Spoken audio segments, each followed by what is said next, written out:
since this is actually the miniature that won the poll of which miniature I should paint up or repaint next between this mummy, the troll, barbarian, and orc. Before the poll really ran its course, the troll was winning. So I did jump on that, and obviously you saw that, or you didn't, but that was my previous video. The great repaint of the troll of Dragon Strike. A repaint after about 30 years. But now the actual winner of that poll was this mummy of Reaper. This is another older classic miniature, fully cast in metal and already primed in white. Roughly about 25 years ago or so.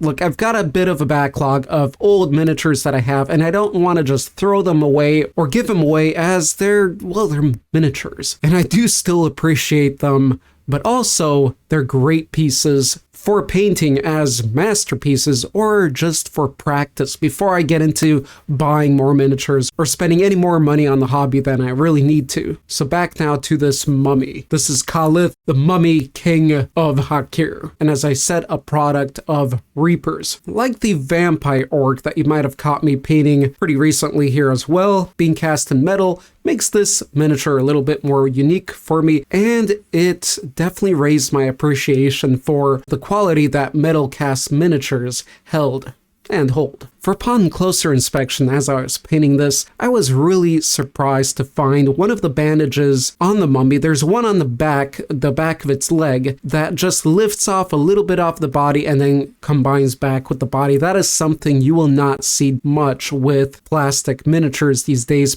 particularly with ones that are cast in one piece like this. Many of these newer, better quality miniatures of board games have been molded and casted into parts. And even those parts sometimes aren't as detailed as this little piece that's separated from the leg. This little bandage that makes this little bridge is so tiny that I'm really surprised that they kept that with this miniature here, and to go along to produce hundreds of more of this miniature with that mold. So anyway, it's details like that that you see with metal miniatures, and how all the little details on it just stick out and they're easy to brush, albeit some of them can be a little bit awkward and sharp or gritty and not in the best of ways, but still it's something different to paint up these metal miniatures, especially if you take and spend a lot of time on each miniature and painting and you're trying to really hone your skill. But nonetheless, this was a pleasure, more of a pleasure to paint than I was expecting, and it turned out wonderfully. I've had this miniature hidden away in basements, untouched, and anytime I caught sight of it, it wasn't anything great. But once you spend that time,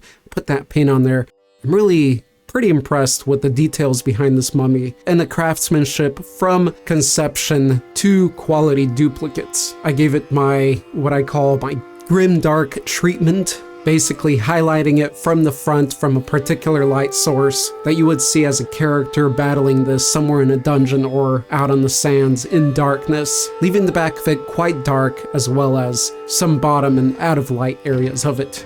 I hope you enjoy it.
And now that glorious, monstrous reveal.